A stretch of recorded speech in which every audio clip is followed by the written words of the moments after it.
असादी साहब, मतलब क्या इस बार की ईद में क्या दिक्कत है कि नए कपड़े नहीं पहनने की अपील कर रहे हैं तौकीर हसन? नहीं, देखिए, ये हमारे दो त्यौहार हैं। हाँ, इसको ईद उल फितर कहते हैं कि इसको ईद उल अज़हा कहते हैं। देखिए, वो कानूनी प्रक्रिया, कानूनी चीज़ें अपनी जगह, लेकिन त्यौहार पर गमगीन मनाने का नहीं, खुशी का दिन है। तो वो ऐसा क्यों कह रहे हैं? नहीं, सुन लीजिए, मैं उनका अपना है। हाँ। मैं उनसे इत्तेफाक करूं ना करूं, ये व्यक्तिगत तौर पे है। मैं बता रहा हूं ना, वही अर्ज कर रहा हूं आपको। देखिए, ईद पर कपड़े जरूर पहनते हैं मुसलमान, एक दिन आता है साल में जो 2 दफा आता है, लेकिन जो ईद उल फितर है ये इनाम का दिन है। हम जो इबादत करते हैं, हम जो रोज़ा रखते हैं, हम जो तरावी पढ़ते हैं, उसके दिन हम उसका खुशी बनाते हैं, उसको हम ईद उल फितर कहते हैं, इनाम का दिन कहते हैं। ठीक है, उनकी नज़रिया अपना होगा, लेकिन ईद पर कपड़े पहनना अच्छी बात है, पहनना चाहिए। मैं इससे इत्तेफाक करता हूँ, कपड़े पहनना चाहिए। एहतजाज करने के लिए और दिन काफ़ी है। ईद के दिन खुशी का दिन है, इनाम का दिन है, ये उसी तरह मनाना चाहिए। डीके दुबे साहब, फिर वो ये क्यों कह रहे हैं कि मुसलमानों पर अत्याचार बढ़ा? देखिए, मुझे लगता है कि मतलब ईद को लेकर बाकी मुस्लिम भाई इनकी बात क्यों माने? वो कह रहे हैं नए कपड़े ना मनाओ, मतलब खुशियों का त्योहार ईद, ये गम की ईद की बात कर रहे हैं। बात बिल्कुल सही है। जब इस तरह की जो उन्होंने आह्वान किया है वो तो क़यामत के समय पर ऐसा, जहाँ तक मैं जानता हूँ, वो होता है। लेकिन इस्लाम या किसी भी प्रैक्टिस के लिए कोई एक व्यक्ति कैसे आह्वान कर सकता है और वो त्यौहार मनाने से कैसे मना कर सकता है? क्या वो प्रॉफिट मोहम्मद के बाद ऐसे व्यक्ति हो गए हैं जो उसकी परंपराओं को बदलना चाहते हैं? सवाल यह है कि रोड पर अगर नमाज नहीं पढ़ी जाएगी, ऐसा सरकार कहती है, उसकी व्यवस्था रही होगी, उसका अपना आकलन रहा, लेकिन पूरे देश में तो, पूरे प्रदेश में तो नहीं कहा। कुछ स्थानों पर ही कहा गया कि रोड पर नहीं पढ़ी जाएगी, जहां पर सांप्रदायिक सिचुएशन कुछ खराब हो सकती थी।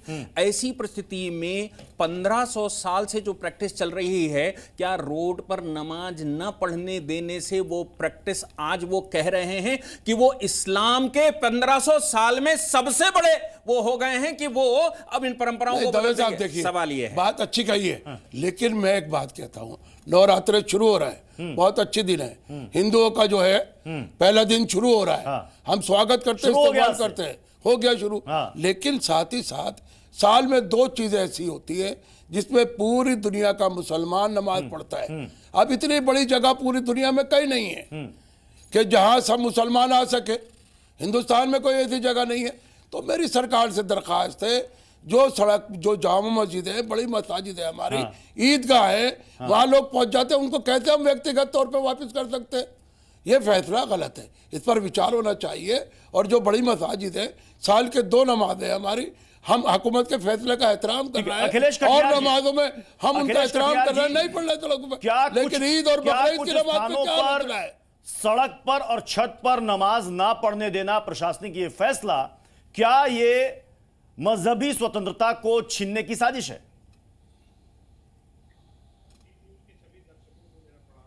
आपकी आवाज नहीं आ रही। बहुत सारे जी बोले। जी न्यूज के सभी दर्शकों को मेरा प्रणाम। मुझे लगता है अभी आवाज क्लियर है। हाँ हाँ बोले। आप जिस तरीके का अभी उत्तर प्रदेश सरकार और जो इस बयान आया था योगी जी का कि दुकानों के बाहर नाम प्लेट लगाइए, ये दुकानों में ये नहीं करेंगे, यहां नहीं खरीदेंगे।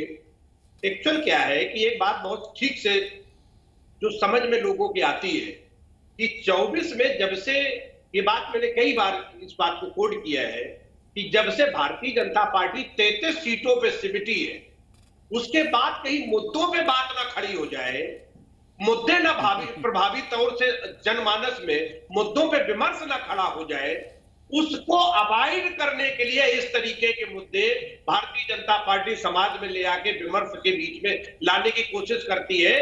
पूरा देश जानता है कि इनकी कोई वजह नहीं। भाई आप अपने छत पे क्या पढ़ रहे हैं, किसके साथ पढ़ रहे हैं, क्या कर रहे हैं, इसमें सरकार का क्या लेना देना भाई? तो इस तरीके के बहस खड़ी करना जो फौरी तौर पे आए और उस बहस के बीच में बड़े से बड़े मुद्दे पे बहस ना हो पाए, भारतीय जनता पार्टी का ये प्रयास है। लेकिन जनता इस मकसद को, इस भाव को समझ चुकी है, इससे अब कुछ होने जाने वाला है।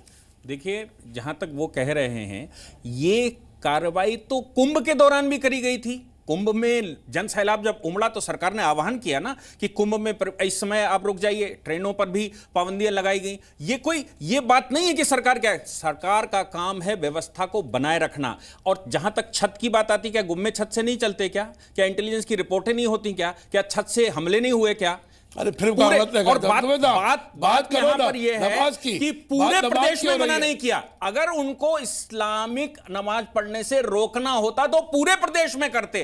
वो कुछ स्थानों पर ही करा गया है जहां पर यह उम्मीद है कि सांप्रदायिक सौहार्द बिगड़ सकता है। तो फिर हमें समझ में नहीं आता कि ईद के मौके पर सांप्रदायिक सौहार्द बिगाड़ने के लिए क्यों आतुर हैं, ये क्यों ऐसा सोचते हैं और उस पर क्यों मिर्ची लगा रहे हैं? अमितोष पारेख, तौकीर रजा का बयान आपने सुन लिया। वो तो कह रहे हैं कि साहब नए कपड़े मत पहनो। यहां पर काली पट्टी बांधने की अपील मुस्लिम पर्सनल लॉ बोर्ड ने कर दी। अब यह सवाल भी हो रहा है कि साहब सारी पाबंदियां, सारे नियम कायदे हमारे लिए, हिंदुओं के पर्व त्योहार नहीं होते क्या सड़कों पर? क्या होली नहीं होती? क्या जागरण नहीं होता? क्या कांवड़ यात्रा छत से गुजरती है कि सड़क से गुजरती है? कहां से गुजरती है?